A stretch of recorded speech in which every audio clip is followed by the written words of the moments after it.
Tolong mikrofonnya dimatikan. Selanjutnya Pak Slamet, kemudian Pak Herman Hairon, terakhir Pak Arya Bima. Baik, terima kasih Pak Pimpinan. Bismillahirrahmanirrahim. Assalamualaikum warahmatullahi wabarakatuh. Saya Slamet nomor A431 dari fraksi PKS Dapil Jawa Barat 4, Kota dan Kabupaten Sukabumi.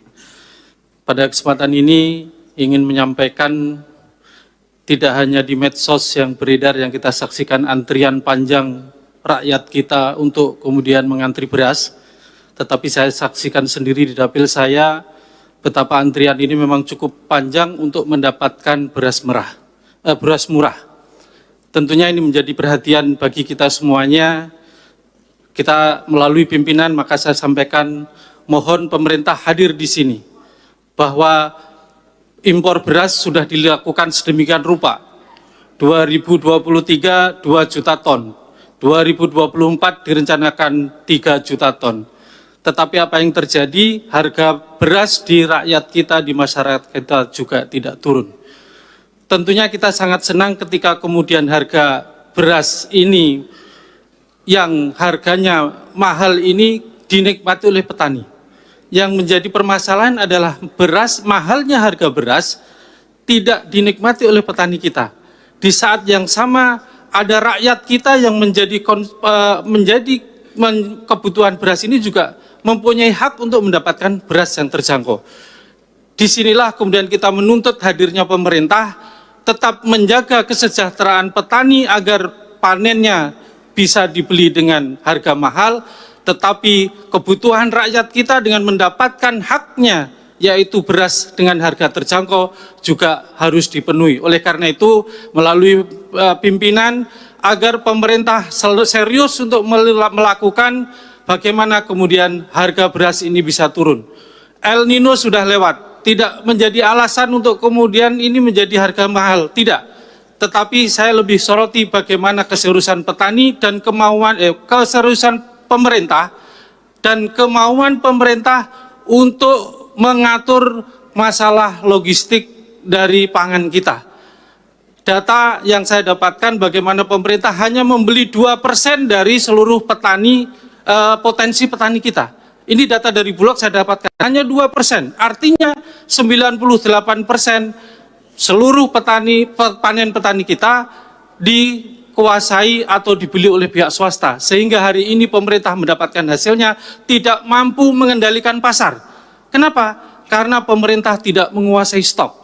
Berapapun yang dilakukan impor, hanya kemudian keuntungan-keuntungan yang akan didapatkan lebih kepada keuntungan ekonomi. Tetapi untuk menjaga kestabilan harga, sekaligus juga menjaga kesejahteraan petani tidak akan didapatkan. Sekali lagi, melalui pimpinan, saya harapkan pemerintah untuk serius menangani bagaimana kemudian logistik pangan ini dikelola dengan baik.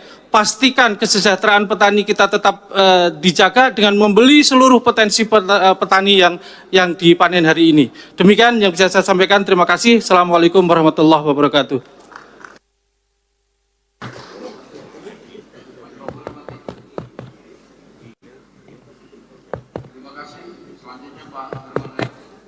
Cek. Terima kasih pimpinan yang saya hormati setelah sidang Dewan yang saya hormati, Herman Hairon A544, daerah pemilihan Jawa Barat 8. Pertama, tentu saya ingin juga menyuarakan aspirasi masyarakat terkait dengan harga-harga bahan pokok. Memang akhir-akhir ini menjelang Ramadan dan Idul Fitri ada kenaikan yang cukup signifikan. Oleh karenanya saya meminta pemerintah untuk memberikan perhatian khusus terhadap harga-harga pangan. Oleh karenanya mohon nanti pimpinan dapat memberikan atau meneruskan terhadap aspirasi ini kepada pemerintah. Yang kedua, terkait dengan hak angket. Saya kira hak angket kita paham semua bahwa ini adalah hak konstitusional kita. Namun apa sesungguhnya yang akan kita angketkan? Apa yang akan kita dalami? Apa yang akan kita selidiki? Perjelas dulu.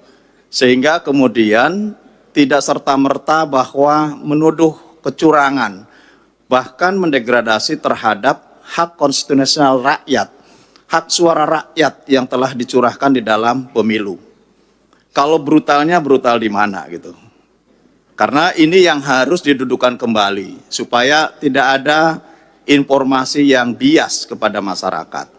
Oleh karenanya saya berpikir bahwa untuk persoalan ini ajukan saja hak angket apa isinya, dan tentu itu yang nanti akan kita bahas bersama.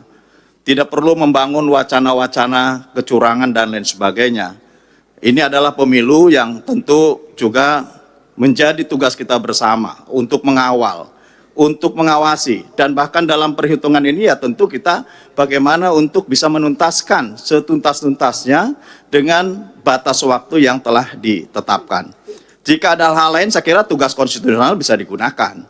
Namun tentu kita harus juga memperjelas kepada publik. Jangan sampai kemudian publik betul-betul tidak mendapatkan informasi yang sebenar-benarnya. Ini penting, karena DPR adalah bagian daripada pengambil keputusan di dalam pelaksanaan pemilu. Yang ketiga, terkait dengan makan siang gratis, saya juga aneh, karena saya sendiri ikut di dalam pembahasan di internal.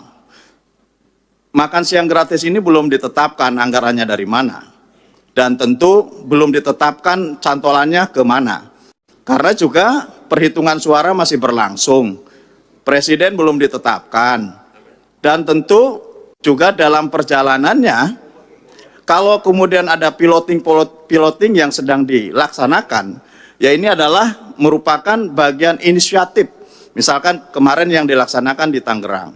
Adapun kemudian pencantolan anggaran terhadap BOS, ini belum ada keputusan menurut saya. Sehingga ini jangan dijadikan polemik di publik, dan tentu semestinya bahwa program yang baik ini nanti kita kan akan bahas juga di DPR.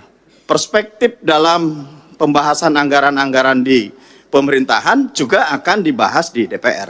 Oleh karenanya menurut saya tidak perlu berwacana, tinggal bagaimana ke depannya, dan ini akan kita bahas bersama. Program ini bagus untuk menciptakan bagaimana ke depan menciptakan generasi-generasi yang unggul, dan tentu nanti proporsinya di mana ditempatkan anggaran ini supaya tepat dan tidak mengganggu terhadap alokasi anggaran lainnya yang tentu saat ini sudah dianggap baik untuk bisa dilaksanakan atau diimplementasikan di berbagai sektor.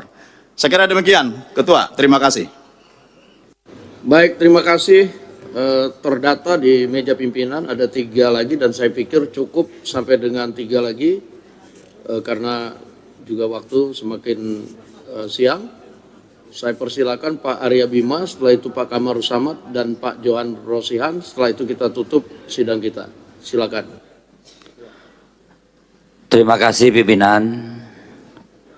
Assalamualaikum warahmatullahi wabarakatuh. Salam sejahtera untuk kita semua. Om Swastiastu, Namo Buddhaya, salam kebajikan, Rahayu. Yang saya hormati pimpinan Dewan, yang saya hormati dan saya banggakan kawan-kawan anggota Dewan. Selamat pagi. Kita bertemu kembali di sini tentunya dalam keadaan lelah. Yang jadi kembali untuk periode 2024-2029, walaupun belum ada final dari perhitungan KPU, tapi tanda-tandanya sudah kelihatan. Saya ucapkan selamat. Bagi yang tanda-tandanya tidak jadi, tentunya kami ikut merasakan hal-hal apa yang diserahkan kawan-kawan situasi lapangan elektoral pemilu kemarin. Kalangan rohaniwan, kalangan budayawan, kalangan cendekiawan menyerukan hal-hal yang perlu kita cermati betul untuk pemilu, pilkada maupun pemilu ke depan.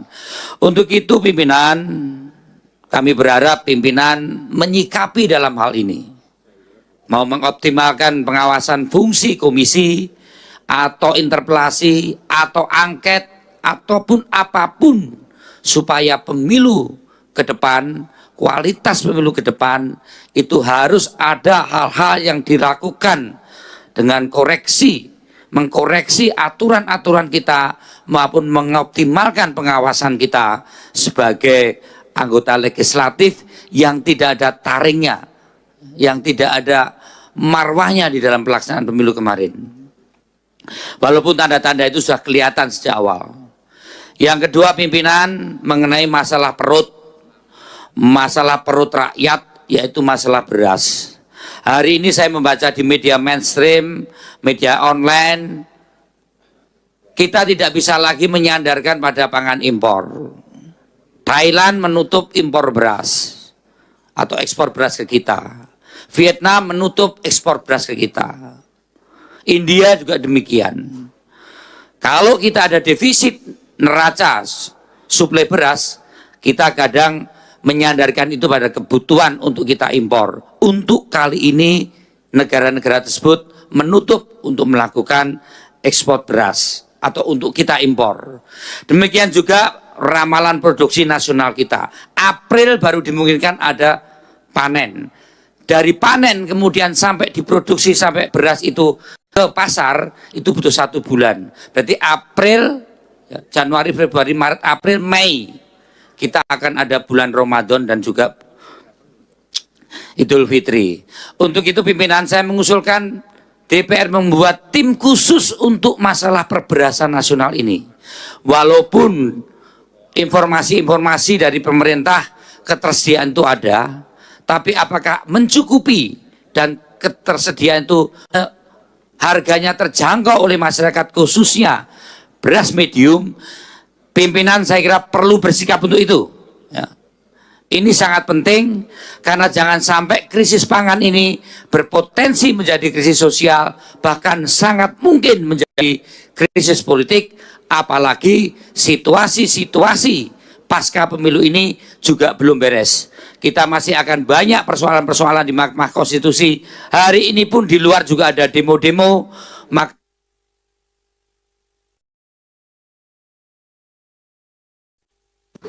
Baik Pak Arya Bima, waktunya udah habis. Saya agak menanggapi sedikit, kalau kita bikin pansus apa untuk beras itu terlalu lama. Kita sementara waktunya mau Ramadan dan Lebaran sudah dekat. Jadi mungkin kita akan optimalkan Komisi 4 untuk turun ke lapangan maupun ke pemerintah untuk menindaklanjuti aspirasi dari Pak Arya Bima dan kawan-kawan sekalian. Terima kasih.